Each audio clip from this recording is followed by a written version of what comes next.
ನಮಸ್ಕಾರ ಸ್ನೇಹಿತರೆ, ಎಲ್ಲರಿಗೂ welcome back to our YouTube channel. KCET 2026 ವಿದ್ಯಾರ್ಥಿಗಳಿಗೆ UG ನೀಟ್ ಮತ್ತು CET ವಿದ್ಯಾರ್ಥಿಗಳಿಗೆ ಬಹಳ ಮುಖ್ಯವಾದ ಅಪ್ಡೇಟ್ ಬಂದಿದೆ ಅಂತಲೇ ಹೇಳ್ಬೋದು. ನಿಮ್ಮ ಆಪ್ಷನ್ ಎಂಟ್ರಿ ಮತ್ತು ಸೀಟ್ ಅಲಾಟ್ಮೆಂಟ್ ರಿಸಲ್ಟ್ ಮತ್ತು ಚಾಯ್ಸ್ ಆಪ್ಷನ್ ಬಗ್ಗೆ ಗೊಂದಲ ಇದ್ದರೆ ಈ ವಿಡಿಯೋ ಸಂಪೂರ್ಣವಾಗಿ ಸ್ಕಿಪ್ ಮಾಡಿದೆ ನೋಡಿ. ಯಾಕೆಂದರೆ ಎರಡನೇ ರೌಂಡ್ ರಿಸಲ್ಟ್ ಯಾವಾಗ ಅನೌನ್ಸ್ ಮಾಡಿದ್ದಾರೆ ಮತ್ತು ಎರಡನೇ ರೌಂಡಲ್ಲಿ ಸೀಟ್ ಸಿಗದೆ ಹೋದವ್ರಿಗೆ ಚಾಯ್ಸ್ ಏನಿರುತ್ತೆ. ಮೊದಲನೇ ಅಪ್ಡೇಟ್ ಬಂದು KA ವೇಳಾಪಟ್ಟಿ ಪ್ರಕಾರ KCET 2026 ಎರಡನೇ round UG CET seat allotment ಮತ್ತು UG NEET first round seat ಅಲಾಟ್ಮೆಂಟ್ನ ಪ್ರಾವಿಷನಲ್ ರಿಸಲ್ಟನ್ನು ಆಗಸ್ಟ್ 19ನೇ ತಾರೀಕು ಬೆಳಗ್ಗೆ 10 ಗಂಟೆಗೆ ನಂತರ ಪ್ರಕಟಿಸುತ್ತಾರೆ. 10 ಗಂಟೆಗೆ ಪ್ರಕಟಿಸುತ್ತಾರೆ. ಸೀಟ್ ಅಲಾಟ್ಮೆಂಟ್ ರಿಸಲ್ಟ್ ಬಂದ ನಂತರ ನಿಮ್ಮ ರಿಸಲ್ಟನ್ನು ಹೇಗೆ ಚೆಕ್ ಮಾಡಬೇಕಂದ್ರೆ ಸೀಟ್ ಅಲಾಟ್ಮೆಂಟ್ ರಿಸಲ್ಟ್ಗೆ ಹೇಗೆ ಚೆಕ್ ಮಾಡಬೇಕಂದ್ರೆ ಮೊದಲಿಗೆ KE ಅಫಿಷಿಯಲ್ ವೆಬ್ಸೈಟ್ಗೆ ಭೇಟಿ ನೀಡಿ.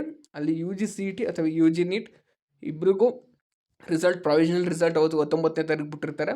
ಅದು ಫಸ್ಟ್ ಲಿಂಕೇ ಕಾಣಿಸುತ್ತೆ. ಇಲ್ಲಾಂದರೆ ನಮ್ಮ ವಾಟ್ಸಪ್ ಚಾನಲ್ಗೆ ಏನಾದರೆ ಡೈರೆಕ್ಟ್ ಲಿಂಕು ಅವ್ರು ಬಿಟ್ಟ ತಕ್ಷಣ ಡೈರೆಕ್ಟ್ ಲಿಂಕ್ ನಾವು ಕಳಿಸ್ತೀವಿ. ನೀವು ಅಲ್ಲಿ ಕ್ಲಿಕ್ ಮಾಡಿ ನೀವು ರಿಸಲ್ಟ್ ಚೆಕ್ ಮಾಡ್ಕೋಬೋದು. ನಂತರ ನಿಮ್ಮ CET ನಂಬರ್ ಅಥವಾ ಅಪ್ಲಿಕೇಶನ್ ನಂಬರ್ ಹಾಕಿ ಲಾಗಿನ್ ಮಾಡಿ.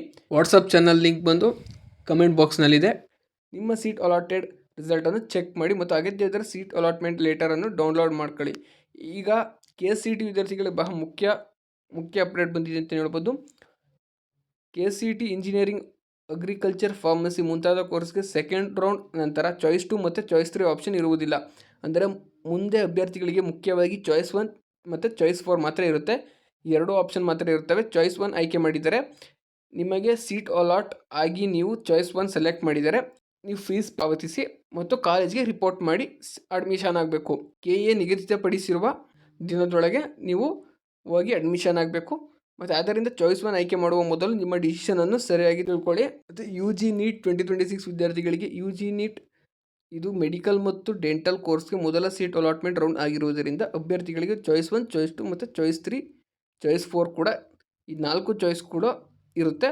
ಆದ್ದರಿಂದ MBBS ಮತ್ತು BDS ಸೇರಿದಂತೆ UG ನೀಟ್ ಸೀಟ್ ಅಲಾಟ್ಮೆಂಟ್ ಬಂದ ನಂತರ ನಿಮ್ಮ ಮುಂದಿನ ಡಿಸಿಷನನ್ನು ಸರಿಯಾಗಿ ತೆಗೆದುಕೊಳ್ಳುವುದು ಬಹಳ ಮುಖ್ಯ.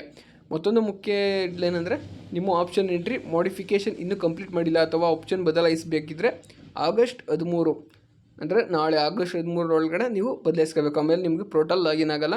ನಿಮ್ಮ ಆಪ್ಷನನ್ನು ಆ್ಯಡ್ ಮಾಡೋಕ್ಕಾಗಲ್ಲ. ಅದ್ರ ಎಕ್ಸ್ಟ್ರಾ ಆ್ಯಡ್ ಮಾಡೋಕ್ಕಾಗಲ್ಲ. ನ್ಯೂ ಕಾಲೇಜಸ್ ಆ್ಯಡ್ ಮಾಡೋಕ್ಕಲ್ಲ. ಮಾಡಿಫೈ ಮತ್ತು ಪ್ರಿಯಾರಿಟಿ ಆರ್ಡರ್ ಚೇಂಜ್ ಮಾಡ್ಬೋದು. ಇಲ್ಲ ಬೇರೆ ಕಾಲೇಜ್ ಡಿಲೀಟ್ ಮಾಡ್ಕೋಬೋದು.